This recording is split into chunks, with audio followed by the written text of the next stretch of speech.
Quero conversar com você hoje sobre os ansiolíticos. Dentre os ansiolíticos, eu quero falar sobre os benzodiazepínicos. São as medicações que são receitadas na receita azul e tem uma tarja preta. Essa aqui é a receita azul feita para a dispensação dos benzodiazepínicos. Ele tem a tarja preta que indica a medicação com potencial para dependência. Esses medicamentos a gente praticamente divide eles em dois tipos: os de curta ação e os de longa ação, a gente chama de meia-vida. Os de longa ação mais conhecidos são o clonazepam e o diazepam. Então tem o clonazepam e o diazepam. Os de curta ação mais conhecidos são o midazolam e o alprazolam e o lorazepam.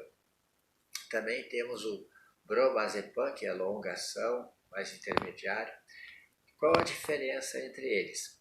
Os medicamentos de longa ação, em regra, eles têm uma ação sedativa menor, mas têm um efeito melhor ansiolítico e mais prolongado. E os medicamentos de meia-vida curta, como o midazolam, alprazolam e lorazepam, eles têm uma ação mais curta, de 4 a 6 horas, e eles têm uma ação sedativa, uma ação hipnótica, de provocar sono maior, e também são potentes ansiolíticos. Porém, como eles têm meia-vida curta, eles sendo usados como ansiolíticos, eles têm uma capacidade maior de provocar dependência. Por quê? Porque se o paciente usa um alprazolam pela manhã, no final do dia já perdeu a ação do benzodiazepínico, ele se sente novamente ansioso. Daí ele toma de novo o medicamento. Então, dentro do mesmo dia, o paciente sente 2 ou 3 vezes o efeito de recompensa, de alívio daquele sintoma indesejado. Então, isso vai reforçando o mecanismo de dependência. Por isso que a gente tenta evitar de usar os benzodiazepínicos de curta ação por tempo prolongado, porque tem mais risco para fazer dependência. Já os medicamentos de longa ação, eles têm cerca de 40, 60 horas de ação. Então, o paciente pode tomar a medicação dia sim, dia não, ele permanece com a ação ansiolítica do Rivotril.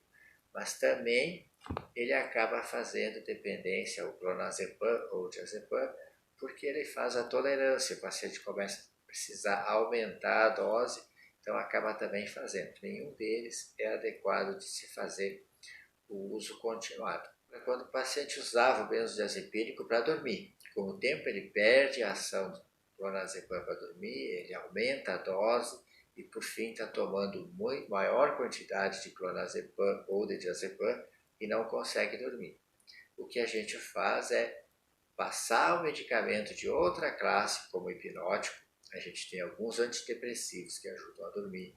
A gente tem medicamentos hipnóticos não benzodiazepínicos, como o zolpidem, e até os neurolépticos têm ação sedativa, eles podem ser usados para isso. E inicia um desmame gradual. A gente vai retirando aos poucos o benzodiazepínico, porque se eles forem retirados abruptamente, pode desencadear crise de ansiedade, síndrome de abstinência e até convulsões podem acontecer na retirada abrupta dos benzodiazepínicos. Se você está precisando prolongar o uso dele, fique alerta para o risco de dependência.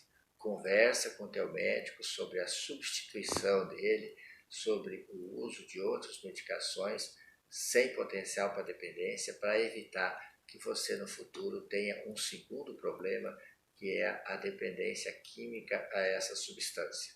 Se você tiver dúvidas, por favor, deixe aqui nos comentários, se inscreva no canal, dá teu like. Muito obrigado e até a próxima.